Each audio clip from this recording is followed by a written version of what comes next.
할렐루야. 1월3 저녁기도에 오신 여러분들을 주님의 이름으로 환영하고 축복합니다. 오늘도 귀하고 전향한 복된 저녁 시간 가운데 하나님의 일하심과 하나님의 응답하심을 경험하는 복된 저녁 시간이 되기를 간절히 소망하겠습니다. 먼저 하나님의 말씀 보도록 합니다. 로마서 10장 9절에서 10절 말씀까지 보겠습니다. 로마서 10장 9절에서 10절 말씀입니다. 우리 같이 한 목소리로 다 함께 봉독하도록 하겠습니다. 시작. 내가 만일 내 입으로 예수를 주로 시인하며 또 하나님께서 그를 죽은 자 가운데서 살리신 것을 내 마음에 믿으면 구원을 받으리라. 사람이 마음으로 믿어 의에 이르고 입으로 시인하여 구원에 이르느니라. 아멘. 반기문 전 유엔 총장은요, 5년 임기의 유엔 사무총장을 연임해서 10년을 재임하신 분이십니다. 이분이 재임하시는 기간 동안 세계 무대에서 각국 정상들과 어깨를 나란히 하면서 대한민국의 위상을 떨치셨죠. 그분이 영어로 연설하신 내용은요, 아주 주옥과도 같은 연설문으로 지금도 회자가 되고 있다고 합니다. 하지만 그분의 이 영어 발음을 자세히 들어보면 그다지 유창하지 않다고 생각할 수도 있습니다. 사실 요즘 영어 하는 젊은이들의 발음은 상당히 유창합니다. 저희 아이들도 보면요, 아이들이 참 잘해요. 발음이 이게 예사롭지가 않습니다. 참 잘해요. 하지만 이 반기문 총장의 이 영어 발음과 오늘 이 젊은이들의 발음을 단순히 비교할 수는 없습니다. 반 총장은 원어민이라고 찾아볼 수 없는 충청도 시골에서 홀로 독학을 했기 때문이죠. 하지만 요즘 젊은이들은 영어를 배우기 위해서 외국을 자기 집처럼 드나들기도 하고 또 많은 투자를 하며 배우기도 하지 않습니까? 그들과 이 반 총장의 발음을 어떻게 단순 비교할 수가 있겠습니까? 여러분, 세상 모든 일이라는 것은요, 이렇게 상황과 정황이 있는 거라는 거예요. 이와 마찬가지로 신앙생활도 시대적인 상황을 고려해서 비교해야 된다는 겁니다. 21세기를 살아가는 우리의 신앙생활과 천여 년 전에 100여 년 전에 일제강점기 시절에 살았던 선조들의 신앙생활을 우리가 단순히 비교할 수는 없는 거예요. 우리가 주일 성수했다라는 말과 또 일제강점기 시절의 성도들이 주일을 성수했다라는 말은 이 고난의 정도의 차이가 아주 크기 때문이라는 거죠. 그 시절의 신앙 성수는 목숨을 걸고 하는 것이었고, 오늘 우리의 신앙 성수는 뭐예요? 그렇지가 않은 거예요. 우리는 이와 관련해서 좀 오류를 범할 때가 종종 있습니다. 성경을 읽을 때 시대 정신을 제외하고 단순히 문자적으로만 성경을 읽을 때가 있기 때문이라는 거예요. 성경은 오랜 세월 동안 많은 신앙의 선조들이 그 시대를 하나님의 뜻대로 살아낸 믿음의 여정의 열매라고 할 수 있습니다. 그런데 그 시대적인 배경을 빼버리고 오늘 우리의 눈높이로 성경을 읽게 되면 오해가 생길 수밖에 없다라는 거예요. 오늘 본문에서 바울이 전하는 말씀도 역시 당시 로마 시대의 상황을 충분히 우리들이 고려하고 읽어야 된다는 겁니다. 바울은 오늘 말씀에서 주의 이름을 부르는 것이 구원과 연관되어진다고 전하고 있습니다. 그죠? 우리가 만일 우리의 입으로 주를 시인하며 또 죽은 자 가운데서 살린 것을 내가 믿으면 구원을 받는다. 구원을 받는다. 입으로 예수를 주로 시인하고 하나님께서 예수 그리스도를 다시 살리신 것을 마음으로 믿으면 구원을 얻는다고 하는 것. 마음으로 믿고 입으로 시인하는 것, 이 두 가지가 구원의 조건이라고 말씀을 하고 있는 거예요. 과연 이 말씀을 오늘 상황에서 읽어도 맞습니까? 바울은 이어서 같은 말씀을 반복하는 거예요. 사람이 마음으로 믿어 이 의에 이르고 입으로 시인하여 구원에 이른다라는 겁니다. 자, 많은 사람들이요, 이 시대적인 상황을 제외하고 이 말씀만 강조하는 거예요. 어떤 전도 대상자를 앞에다 두고 마음으로 믿고 또 입으로 예수를 시인하라. 그러면 구원을 받을 것이라고 말을 해요. 그런데 이런 식으로 말씀을 적용하는 것은 로마 시대의 상황에 무지한 그런 결과라는 겁니다. 로마는 황제가 다스리던 나라예요.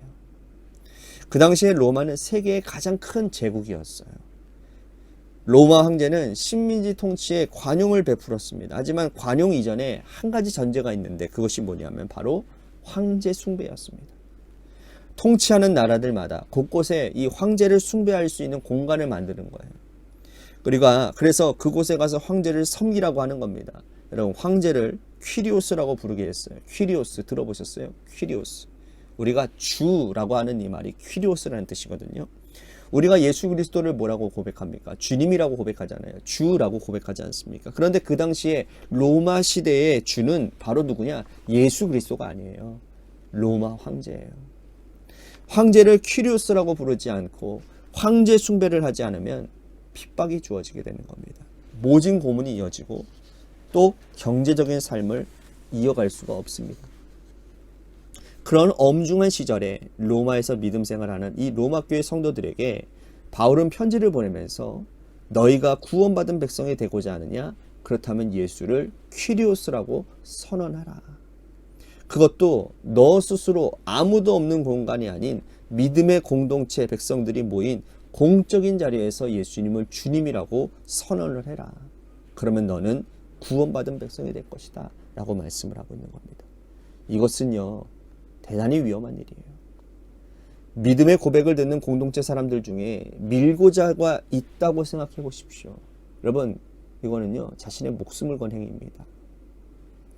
예수 그리스도께서 십자가에 달려 돌아가실 때의 제목이 뭡니까?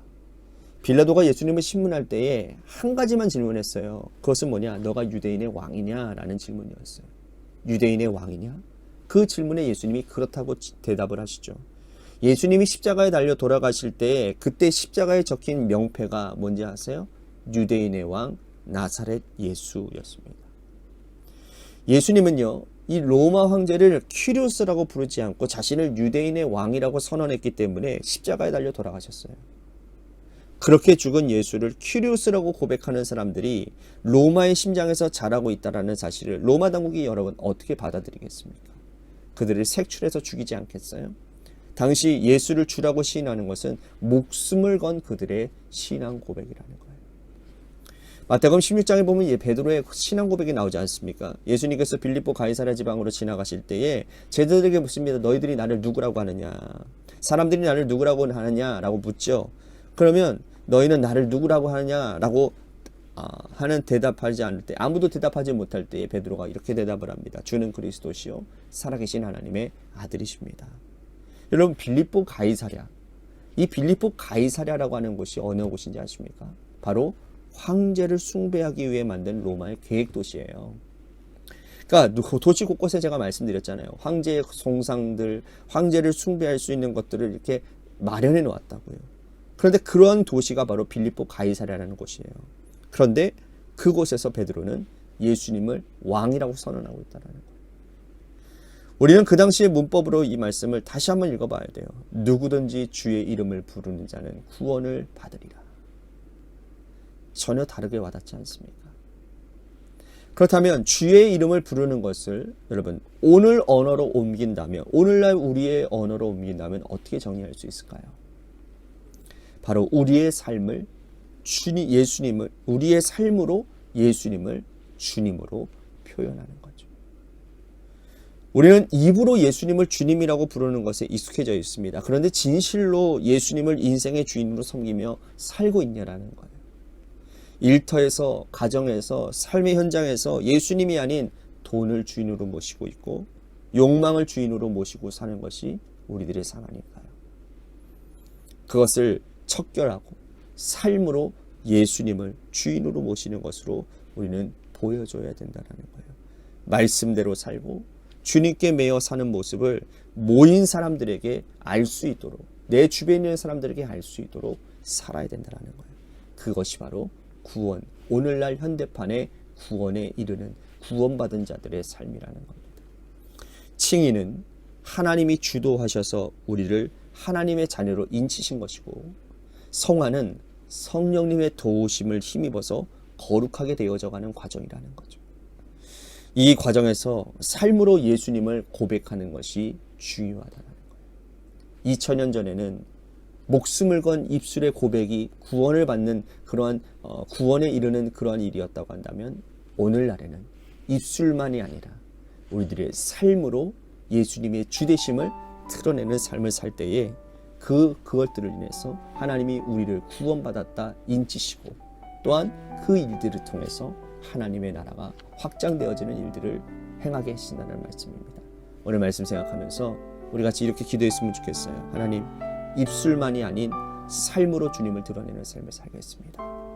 오늘 이 시대에 삶이 바탕되어지지 않은 신앙생활, 주님이 주인 되시는 삶이 아닌 물질이 주인 되어지고 내 욕망이 주인 되어졌던 그 모든 일들을 다 청산하는 그러한 일들이 있겠습니다. 라는 다짐으로 우리 같이 기도의 자리로 나아갔으면 좋겠습니다. 또 한 가지 우리 같이 교회를 위해서 간절히 기도합니다. 하나님께서 세워주신 몸된 교회와 또한 주님의 교회가 하나님을 기쁘시게 또 이웃을 행복하게 하는 아름다운 교회가 되도록, 또한 우리 제가별 가운데 놓여져 있는 주님의 교회를 위해서도 여러분들 간절히 기도해 주시기를 바라겠습니다. 또한 육신의 질병으로 고통당하시는 분들 많이 있습니다. 그분들을 위해서 기도해 주시고 여러분들의 삶의 자리와 여러분들의 자녀들을 위해서, 또한 오늘 새벽에도 제가 여러분들에게 중보기도 요청드렸지만 우리 다음 주 월요일부터 금요일까지 있을 신년 특별 새벽기도회를 위해서, 그 새벽기도회를 통해서 새해를 맞이하는 하나님 우리들의 결단과 믿음의 결단이 하나님 확고히 세워지는 시간, 또한 성령 충만의 은혜의 시간이 될 수 있도록 인도해 달라고 우리 같이 신년 특별 새벽기도회를 위해서도 중보기도해 주시기를 바라겠습니다. 우리 노래 끝날 때까지 우리 합심하여 하나님 앞에 기도하며 나아가도록 하겠습니다. 기도하시겠습니다.